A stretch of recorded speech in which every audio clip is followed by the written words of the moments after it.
Welcome back to another episode of Ask Me How I Know, the podcast where we unpack and dig into the details of how I know that healing is possible, magic is real, and love is the answer. I am your host, Coach Ebony Said.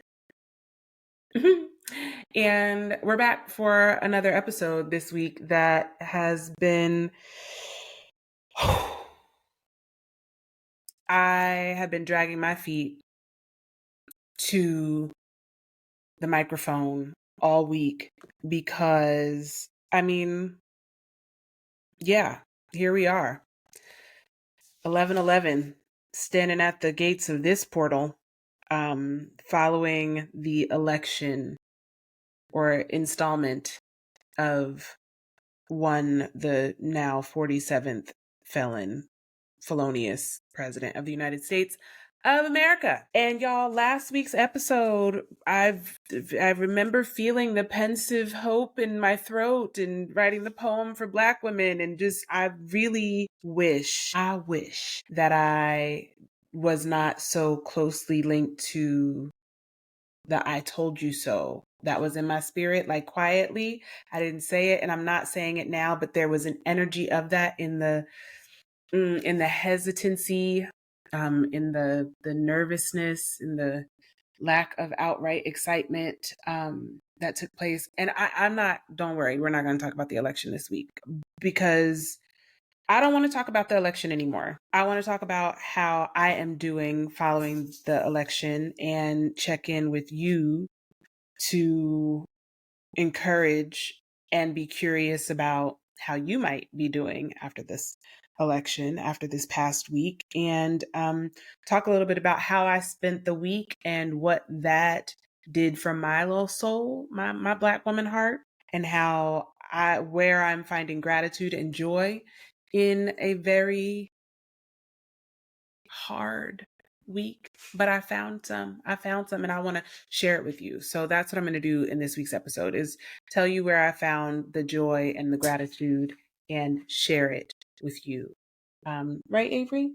Yeah, we're going to share it. We're going to share our gratitude and joy because the world can never have too much of that.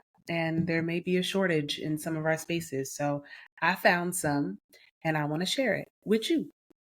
Now, so that's what we're going to do this week. And then we're going to get into some of the characteristics of the kind of energy that you might want to tap into in order to generate, create, cultivate, nurture, and engage with joy and gratitude and hope and rest and ease. So that is the plan for this week. I don't intend to be before you long, but we know how this can be. So I'm going to start off with sharing what my week in this chunk of the 92% has looked like. And also, like, I'm going to say this, the 92%, that 8%, not all of y'all. I don't know what happened everywhere up and through that 8%, but I still see you and I'm on code. And so when I see you, I'm going to acknowledge you for your humanity and still love you. Because, I might not get there with you, but we all we got, and we got us. So there's just been so many shenanigans, and I don't want to go off into any tangents. So let me breathe. I think Avery sees the lights and hears me talking and also knows that it is bedtime. And so he is got to shaking and scratching and hitching his collar, trying to get some camera time or attention to be like, lady, what is you doing in here? Why are you still in the office? But that's because I have a commitment to being sure that we publish on Tuesday, to just keep up with the consistency that I have committed, the commitment that I made to myself to upload every week and share my thoughts, what's on my mind. So this episode might seem a little bit all over the place, but in my mind, it's real simple. We want to talk about how I found joy and gratitude this week, and what characteristics you might want to cultivate for yourself that might allow you to get there as we move forward toward the holidays. Okay, because if the election wasn't enough, child, now we got to go be around your family. So I spent this past week, gone through some things. At last we checked in, it was Monday night, and I was feeling all the feelings. So this was a whole week ago. Then Tuesday came, and I was actively avoiding all of the things related to the election. Just kind of wouldn't even turn on my television, did work stuff, active avoidance, watched the Martha Stewart documentary, which is 2 hours long, very good. You should watch it. It's intriguing, compelling information. And I posted on Threads about this.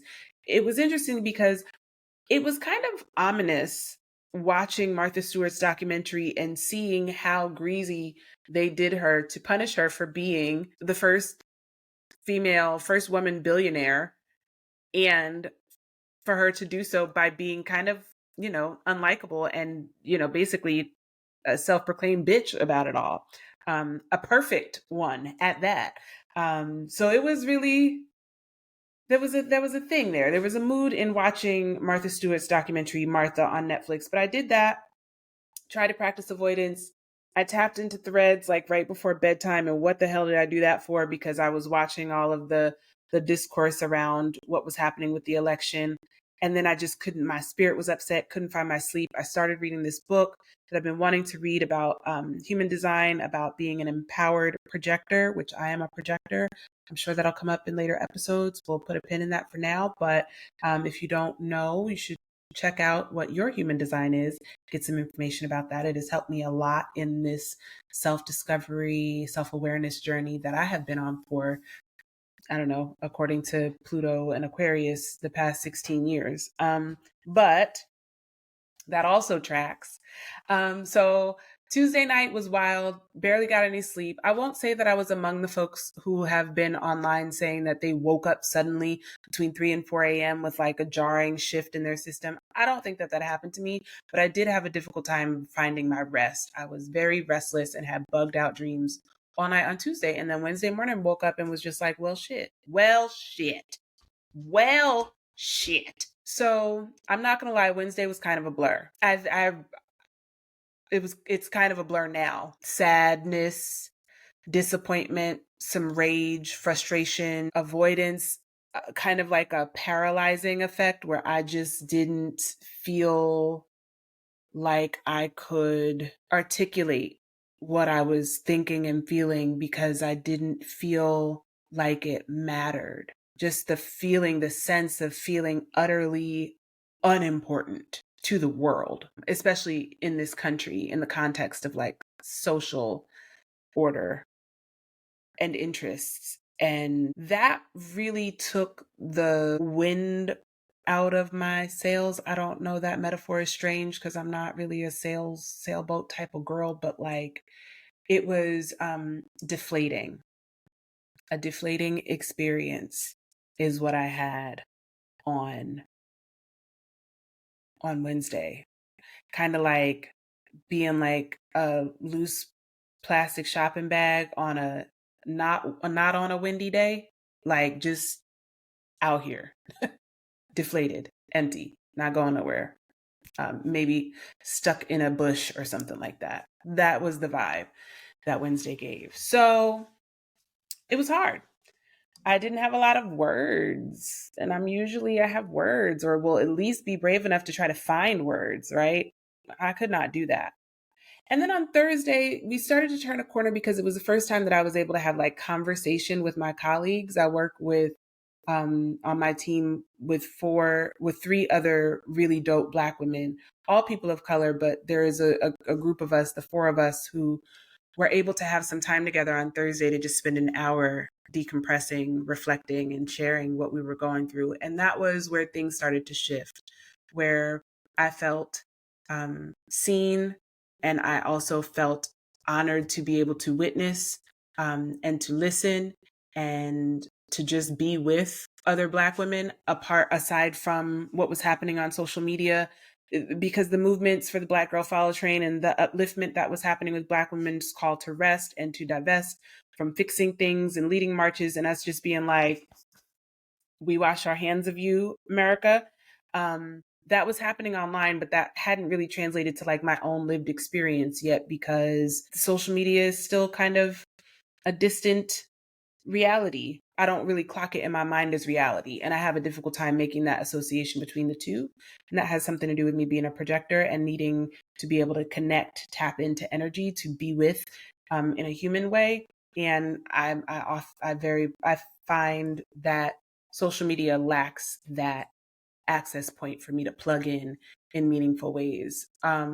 So Thursday, being with the Black women, the muses at my job, shout out to y'all, was medicine, even in that moment.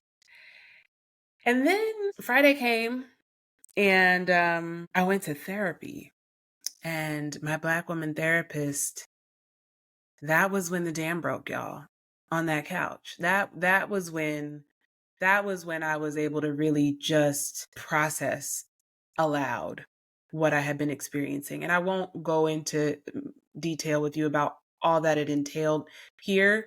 But it was really just a release of fear, the exhaustion, the frustration, the personalization, the way that I took it personally for myself as an individual, as a Black woman, as a voter, as a registered Democrat, as a citizen of the United States of America, as a fucking taxpayer, as a, like, literally every single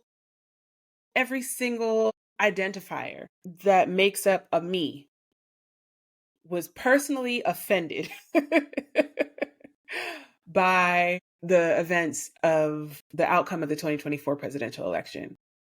I took that shit personal, like a personal attack, in a way that took my breath away, because how do you fight back? How do you resist the empire when you literally feel like you are the target and it's on your, the beam is on your forehead? You know, like, what does that, how do you fight? How do you move forward? And I just needed to holler about it. I needed to cry. So I cried on my therapist's couch, and that was great. That felt good.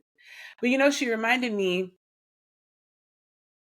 because I did that thing that we tend to do where I wanted to qualify that I wasn't trying to be selfish. I wasn't trying to take up more space than any other demographic needed to. And then I was like, I need to stop doing that shit, because I get to be personally offended. This is a pretty direct attack as far as I'm concerned. 92%? I'm like, what is we doing? Like, and this is not the first time that we've been here, because I feel like it was 95% in 2016. So like, how the fuck did we get back here? But I cried it out. And she reminded me that whatever it is that I was feeling, whether it would be the rage, the sadness, the depression, the confusion, the frustration, the want to over explain it or to fix it, all of these things that came, just the desire to just go to bed and lay down and be like, fuck it, you know, like, all of those feelings are completely normal, because what we experienced is trauma. We were traumatized, and to some degree re-traumatized. And so the need to just rush into solution mode and have the answer and fix it and be done with it, we can't roll past this. We're gonna have to process it. And so she was like, whatever you need to do to process it, check in with your tools and see what you have. That's what I want you to do, so that this doesn't get stuck in your body. So if you need to cry, if you need to sleep, if you need to eat the whole bag of chocolate chip cookies, if you need to talk about it, write about it, make art about it, rage about it, be quiet about whatever you need to do it. Trust your body and your body's instincts to give you the information that you need so that you can respond in a way that will help you move through this to get to healing, to get to the other side, knowing that we have no idea what that is. And I was like, all right, bet. So she mentioned movement. My body has been storing a lot of things for some time. And I have gradually been moving through that and finding new and consistent ways to be in motion, to be active and proactive as opposed to reactive, to develop new habits that allow me to not only process the emotional things that have been stuck in my body, but also the physical implications of that. Because as I will share with you a little bit later, Auntie's healing journey and transformation has included a fluctuation in the size of my body and the amount of space that I take up, as well as my hormones that I haven't experienced before. So this is some new shit. The perimenopausal auntie, the perimenopausal ebb, she's new. I don't know if there's some gray hairs up here, okay? Straight up salt and pepper in the top, understand? And what we are learning is that the body responds differently and is communicating to me more directly and louder than it ever has. So here we are.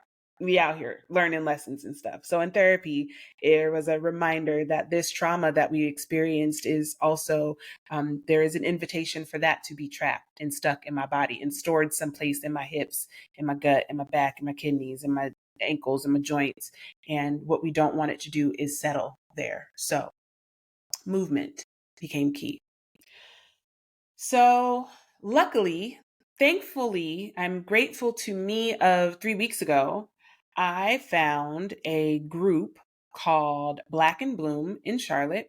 That is a Black women's networking and meetup group that sponsors events, yoga classes, hikes, parties, get togethers, things like that. And something that they were sponsoring was the Black Stallion horse ride, the Black Stallion ride. And so I was like, horseback riding with Black women?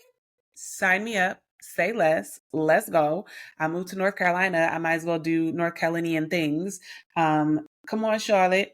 And so I signed up. And it just so happened that I think former me was like, oh, this will be great because it'll be after the election. We'll be celebrating Cowboy Carter. It's the whole thing. It's a vibe.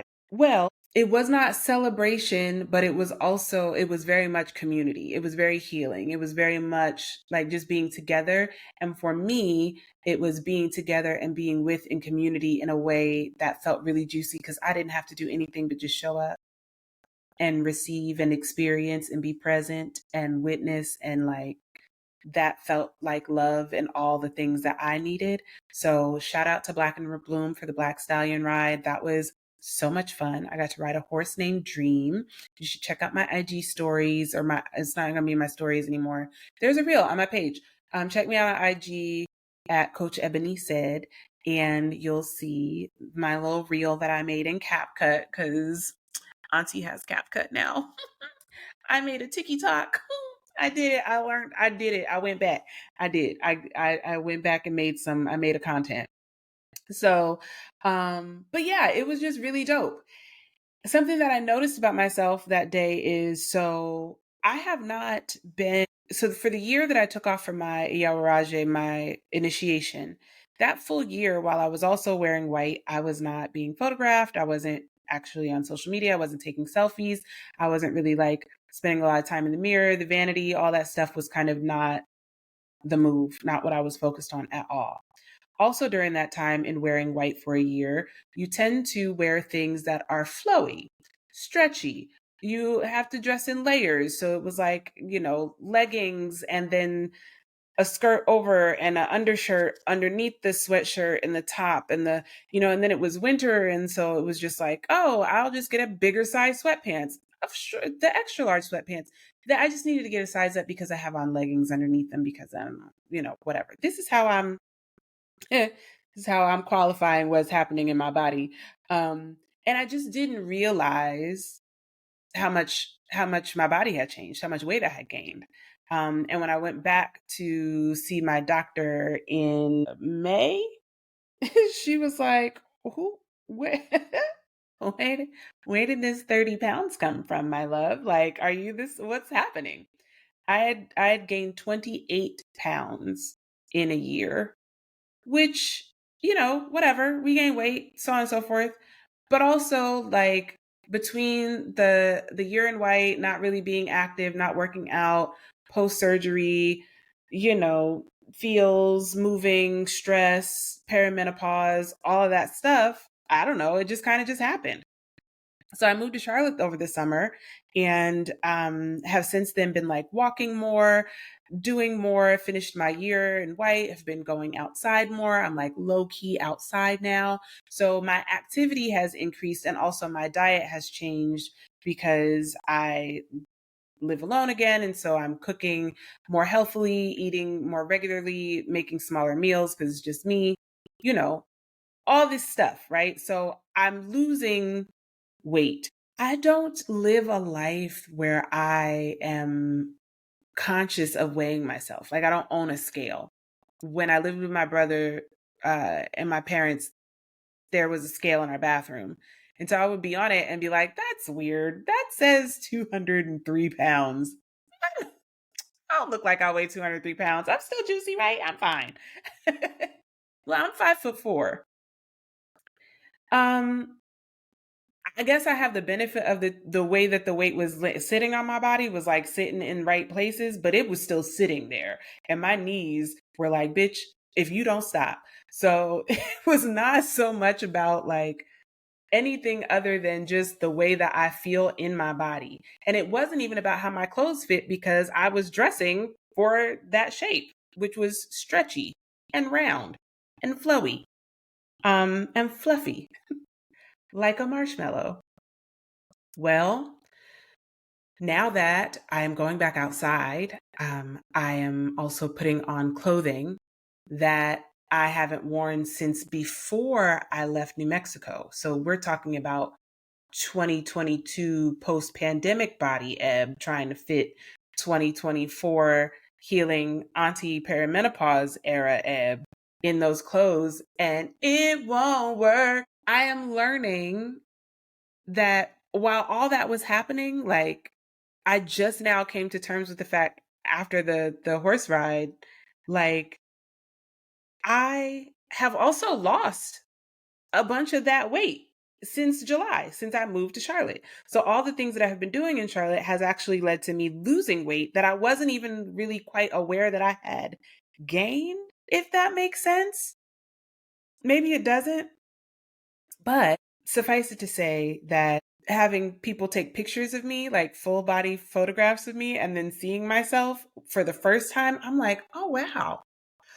Oh, I didn't, it's so fascinating to me how, like, seeing myself through the camera when somebody else is holding it, as opposed to taking a selfie or just like a picture of my face, is a wild time.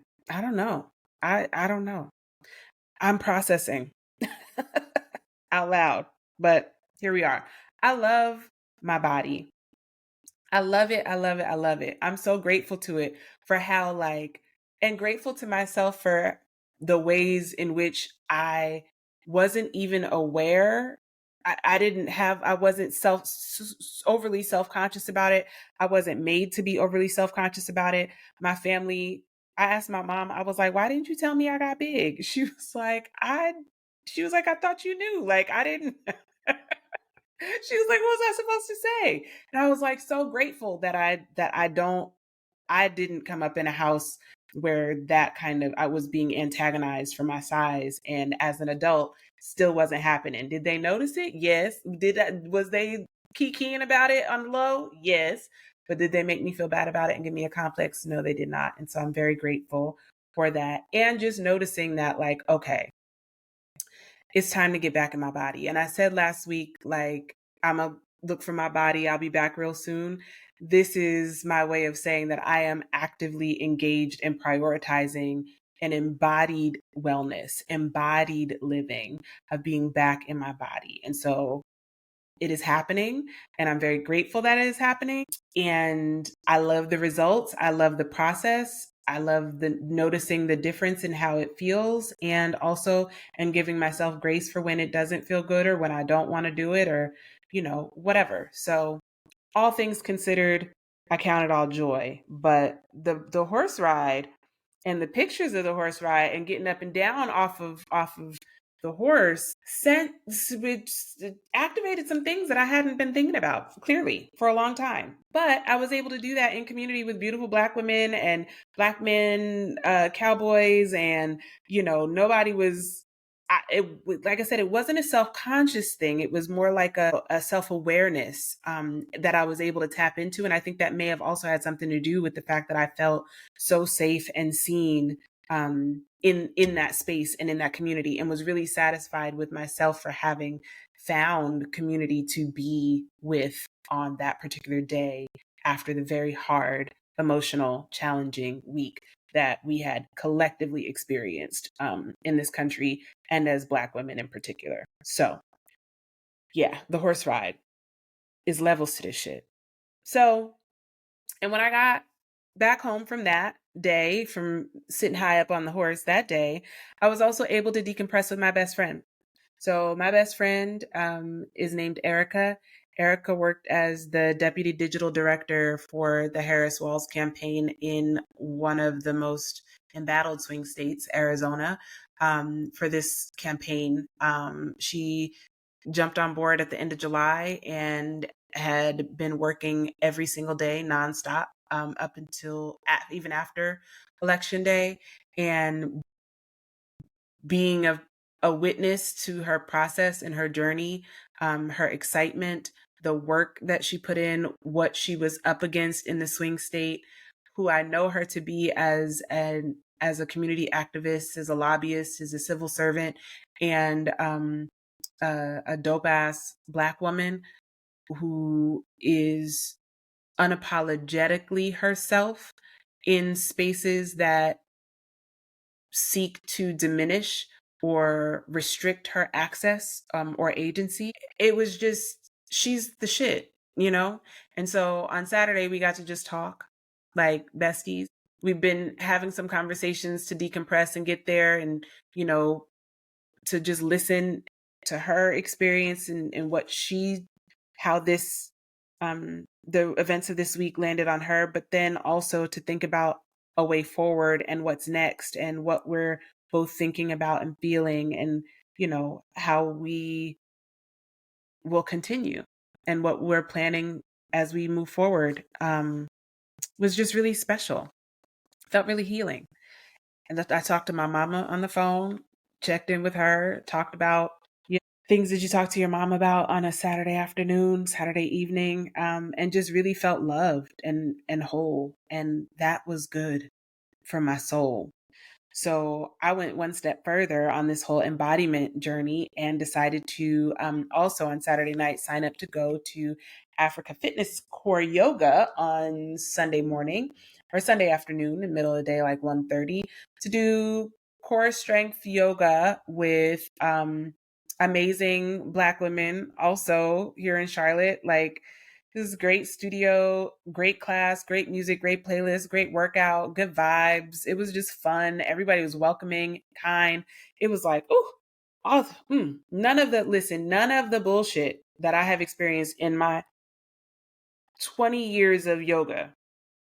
I've been doing yoga off and on for 20 years. Like, I have taken some breaks for sure, but I am no stranger to the mat. And one of the things that kept me out of yoga many times was that I have had unkind, not great experiences in yoga with European white women, with non-Black folks, in yoga, or being the only Black girl in the yoga class, or just like, oh my God, it's just, I don't know. I don't want to spend the whole podcast complaining about all my beef with yoga and over the years, but I have seen it all. I have heard it all. There's been so much that, I've definitely taken a knee, and I'm like, I'm not even going to go to yoga if I think I'm going to be the only Black person in the class. So I started specifically looking for yoga studios that were Black owned, and the like. And so this particular class is another find from Threads that was confirmed by a woman that I met at the Black Stallion horse ride, who recommended it. And I was like, you know what? I'm going to take that as a confirmation and I'm going to go on Sunday. And I did, and I don't regret it. It was fantastic. I had such a good time. I was still a little bit in my head about the getting back in my body piece, and just noticing during the workout, like where I felt certain things in my body, and noticing where things were tight. That knee, this is, so really kind of tracking my emotions and my physical responses to the exercises and to the movement, but also coming away from it feeling kind of energized, you know? So came home, kind of took a nap, just kind of like felt a little tired, decompressed, and then got a burst of energy at like midnight, and got up and like cleaned the whole house and changed my sheets, took a shower, and like then I went to bed at like 2 a.m. So it's been a wild week. But you know what? I'm grateful, because 4 years ago, I may have only had access to my best friend and my mom. And yeah, no, 4 years ago, my best friend and my mama. The fact that this time in my life, I had access to my coworkers, my therapists, the girls in the community that I had never met before at the horse ride, my best friend doing work that she's never done before, which is historical and amazing. My mama and I in a place of healing and friendship that we haven't been in ever.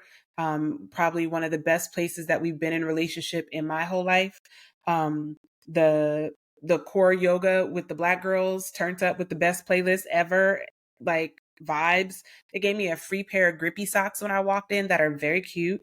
And also having this peace in relationship with myself, where I can sit here and kind of recall to you, whomever is listening to this podcast, that like healing is possible, magic is real, and love is the answer. Ask me how I know, because this is the life that I dreamt of for myself.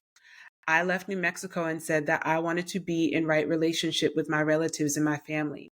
I left New Mexico and said, I need to put myself in a position where I have access to be in relationship with other Black women without having to be the one who creates the container. I need a watering hole. I need a place where I can go and be poured into, and to pour and fill my cup and share and share resources and just be with. I mean, I just all of the things. So yes, we are at this like really fucked up place in the world right now.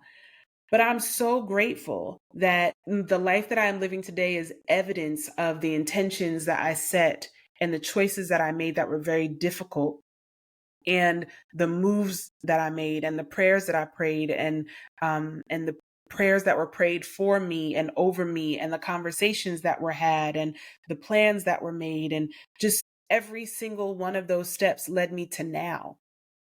And I wouldn't be able to sit here and have this conversation with you if it were not for every single one of those past experiences. So today, I want to celebrate. I just want to celebrate and express gratitude. I'm so grateful. Those experiences I had this weekend brought me joy. It's where I found joy. I found joy. I was not stomping around my bedroom at 12:30 this morning. I was like tickled pink making my bed and getting in the shower and like, having my little bedtime routine. Yeah, it was late, but but it's fine, because the day that I had set up for myself today made it so that it was okay for me to be up late last night, because I had a late work day today. So this morning got to be slow and easy. So I also got to sleep until 10. Like, what? The rest that Black women are saying that we are demanding, that we are taking, I'm in it. I'm doing it. I've been doing it. I want y'all to join me. Like, get on board in the unapologetic selfishness of taking care of yourself first and well so that you can model for others how to treat you, should they be afforded such a privilege. Otherwise, you got it. You can do this. And I'm saying that not from a place of like, you don't need no man. I mean, decenter men all day long. That's not, get it how you live. I'm saying that you are worthy and deserving of the love and compassion and patience and grace that is required for you to live well in abundance with ease and restoration and peace. That prayer, the poem from last week, is still very much alive this week. That's a forever sort of thing. It's not going to change. So if you follow me, you probably have heard me talk about the 8 C's of self, and perhaps I don't talk about them enough. I'll talk about them again briefly, but I want to focus on the fact that there are also 5 P's of self. So the 8 C's of self are the characteristics of self-led energy. For those of us who saw Inside Out 2 and really loved it down and was like, oh my God, all these parts. So that's a model or a version of the internal family systems model. It was created by Dr. Richard Schwartz. IFS is a modality of healing that deals with parts of the personality or our identity that have different roles and responsibilities to protect the most vulnerable parts or components of our identities, our full selves and who we are. And sometimes those parts work so hard to protect the most injured or vulnerable parts of ourselves who have been experienced trauma, abandonment, ridicule, rejection, whatever stories that they may be holding. These managers, protectors, firefighters, these bigger parts tend to create behaviors, mentalities, stories, narratives, identities that can override our system and lead us through the world being disconnected from the true essence of our full being and who we are, or the self, your self energy. And so the way that IFS categorizes or characterizes self is by saying there are 8 characteristics that generally indicate that a person who exhibits these characteristics is not being led by their parts or their ego, rather a sense of awareness and leadership that allows them to be a full expression of who they are as a human. And these 8 characteristics are connectedness, curiosity, clarity, confidence, compassion, courage, calm, and creativity. Okay. So I'm going to say about parts work. Or parts, does not parts work, just parts. I'm naming these parts of self. It's 8 C's of self. 8 characteristics of self energy. That is them. What I want to talk about today is that there are also 5 P's of self that also indicate a level of self-awareness. These, I think, are more about how we be. And the 5 P's give us just a little bit more of I don't know how I would say that. The 5 P's give us a different perspective, actually, which happens to be one of the 5 P's. So playfulness, right? Our ability to access play. Now, this is fully loaded. And as Black girls turn Black women, we tend to joke and say things like, oh, girl, you play too much. Stop playing. Who you playing with, right? As if it's a pejorative. But play is fun. It's exciting. It's something that requires like imagination and creativity and love and safety. And there's some different elements. There's a different energy and a vibration around being playful, right? There's some freedom and liberty in playfulness, like the Go Frolic movement. That's play, right? We can play. Like I want to play in my makeup. I'm want to go double dutch with the 40 and up double dutch club, which I still haven't done. I have to learn a couple of line dances before I go. So I need to practice my line dances. But playfulness. Think about in your life where you play.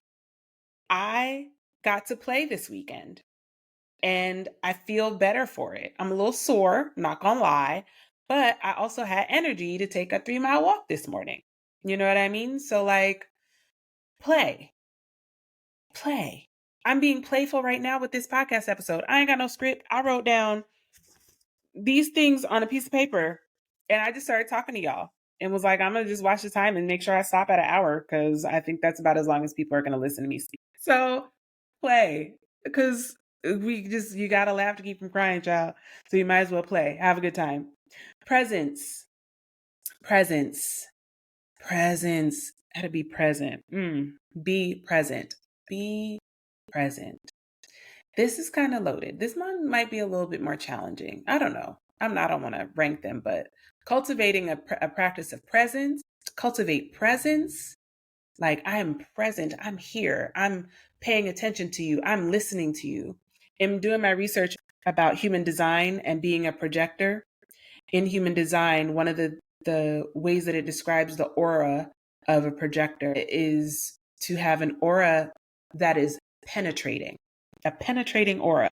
And that tracks for the kid. That tracks. Having a penetrating aura definitely does track, because sometimes I feel like I can see straight through somebody I'm talking to. Yeah, straight through them, burn a hole through them, or just to be able to like take in and witness all the beauty that is someone. Sometimes I look at people and I see a kaleidoscope or a stained glass window, or sometimes it's like crystal clear, sometimes like diamond sparkly, sometimes it's actual like stardust, other times it's like wax paper. I don't know, but penetrating aura.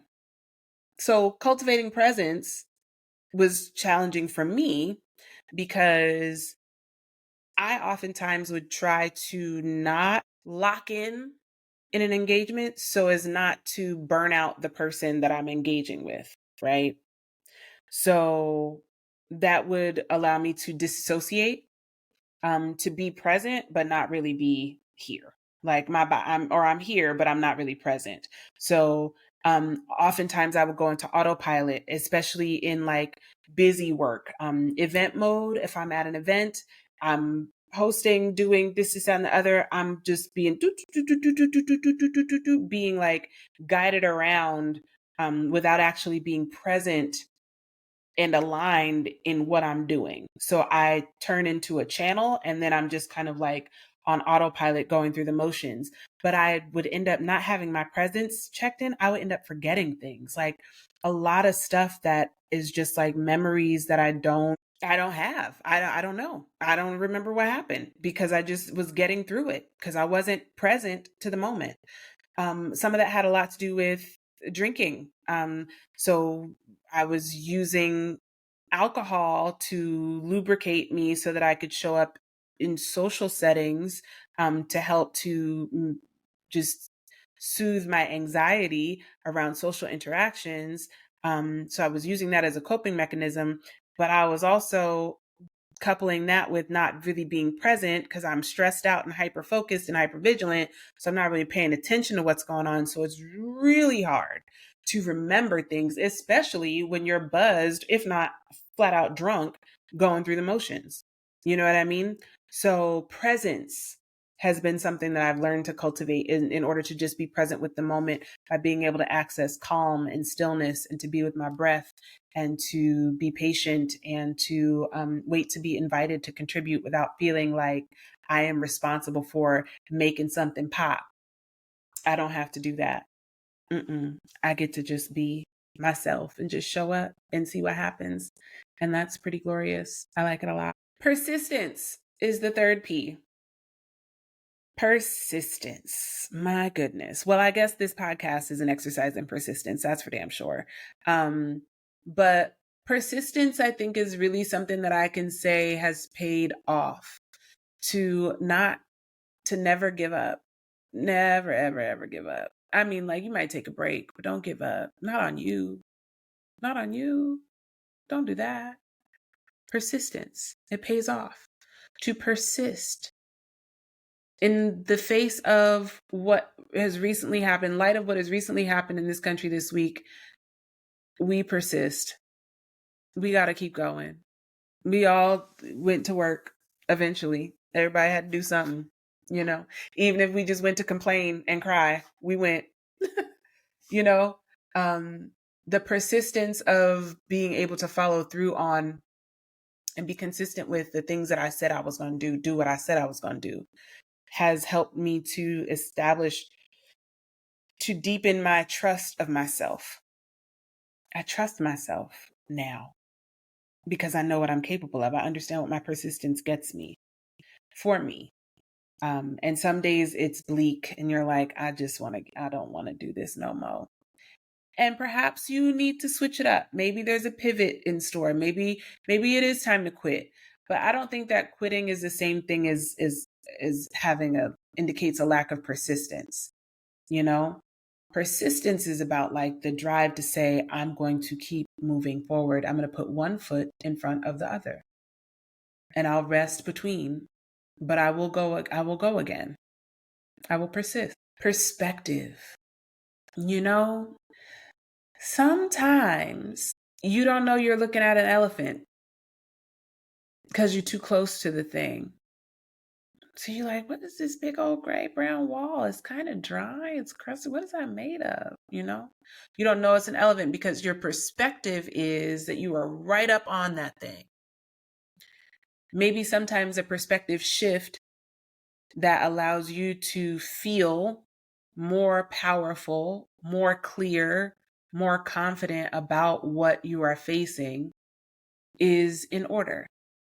So if you are in a situation where you feel stuck, disempowered, bored, disinterested, even afraid, I don't know, consider how the perspective makes you feel. And then think about what other perspectives there are. Where else could you stand and look at this thing and continue to get a different shot until you see one where the angle is right and you're like, oh yeah, that's it. I like that way. I like the way it looks from here. So to get up off the elephant's ass and back up so that you can see the whole thing and see how majestic it is, and also realize that at this new angle, you are completely out of the way of getting trampled to death or hit with elephant dung.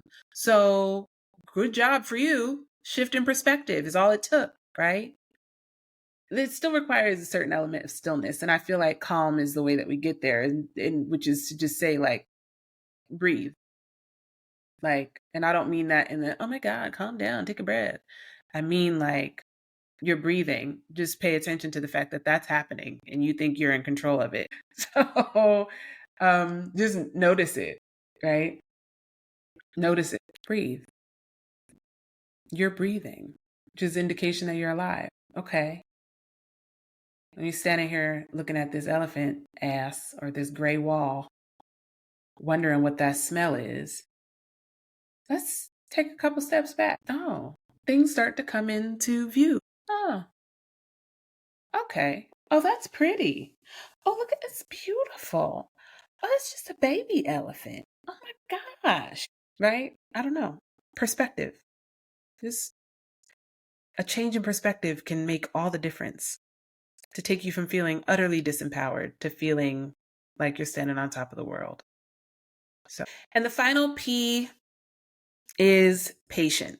Patient. Man, we don't want it now. We want it right now. We want it yesterday. We need it tomorrow. We got to go. We got to make something shake right now. Urgency is a characteristic of white supremacy culture. Okay. And it's fuck that from now until forever. Because it's, you know, shout out to Sonia Renee Taylor, white supremacy delusion. It's a delusion. It's not real.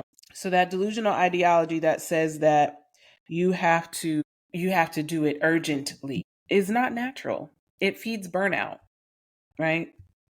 Patient, you know, Beyonce said, sweet things need time to grow. Okay? So understand that. We live in a world where everything is instant, where it all comes in 30-second clips. Everything has to get edited down. The damn CapCut app wants to chop everything up into little, I look at the TikTok, I made a TikTok and then I looked at the analytics and like the average time of people watching my TikTok was like 3 seconds. I was like, well, damn, that hurt my feelings a little bit. Like, damn, was it that boring? I guess it's not whatever the children say. I don't even know what the word is anymore. So it's fine if you've aged out of a demographic. I accept that. But patience is one of those things that is not like a fad. It's a requisite, and your wisdom is going to need it. You talk about you want to have the confidence of a mediocre white man. I want to have the patience of a wise old black woman. That's what I want to have. I want to have the calm and patience of an elder. Okay? Give me that so that I can want for nothing, so I can be anxious for nothing, so that I can be steadfast and sure in my ways of being and going and doing, because I know who I am and I know what my character is in this world. So, success is relative to making sure that I know who I am. Right. And I think sometimes if we listen to some of our favorite celebrities, they tell us that over and over and over again. But we don't listen. We're like, we gotta make it pop. We gotta get the bag. We gotta do it's a hustle, grind, do it now. It's not. It's not. Like if these are our last days, what you about to do about it? What are you gonna do? Right? You might as well just live well. That's the best, that's the revenge. Live well. That's the gag. The trick is to live, to keep living, and to do so in such a way that you are not ashamed or embarrassed at or about yourself for the ways in which you go about doing that. To be of good character. Iwa pele. Like, that it's so simple. It sometimes sounds like hella corny, but that's it. Like the fantasticalness that that we're chasing, it's ephemeral. It's not something that is sustainable. It's not something that you can build a foundation upon. But your character, your core values, your integrity, your self-awareness, your family, your community, how you show up and who you show up for, who you're accountable to, and who holds you accountable, who you respect and who respects you back. That's the kind of shit that's going to keep us on the planet. So that's the episode. I don't really have too much more to add to that.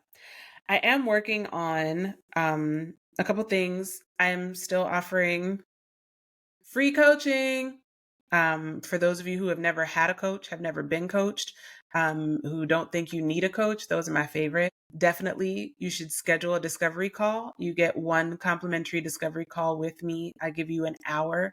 There's a $275 value, one full hour of coaching with me on a topic of your choosing. All you have to do is go to my website, select book now at ebonyicesbooth.com, book me, or I'm sorry, but let me back that up. All you have to do is go to my website, ebonyicesbooth.com, click work with me at the top, and schedule a discovery call.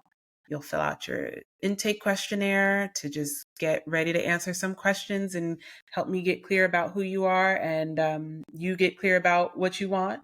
And then we hop on a Zoom and we spend an hour talking about you and what it is that you want coaching on.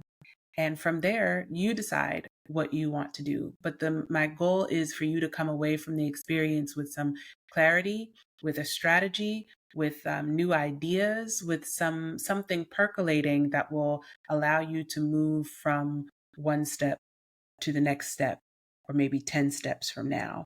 And that is something that can really be a powerful and transformative experience from only one session.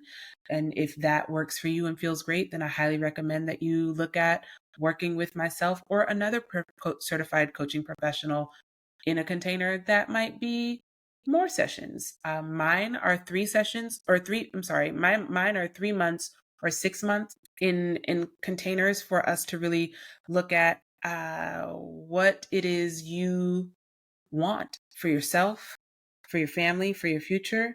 Maybe there is a colleague or an issue around the office that has you feeling stuck like Chuck that you really want to get through or over. Maybe you're looking at retiring or transitioning jobs or looking at succession planning for your work or your home life. Maybe you just had children go to college and you're empty nesting and looking for the next thing, struggling to find your purpose, needing some clarity on a conflict with friends, being ready to make a change, a shift in your personal life. You're tired, you're sick of your own shit. I'll be your huckleberry. Schedule a discovery call. The first one is free. You know, we out here moving, healing like weight. And yeah, hit me up. Let's work together. As with every episode, please like, share, and subscribe to my episodes, the podcast. Tell people about Ask Me How I Know. I'm really grateful for you spending this hour with me as I unpack the week from hell. But we always talk about what we learned in hell. And so this week in hell, I learned that I have created a life that has the capacity to sustain me and keep me whole in it. And I am grateful to myself and all of my ancestors for guiding me to this place, to have community. That is the answer.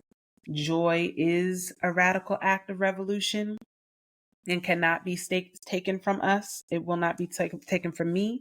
And yeah, Black women save the world and save me every day.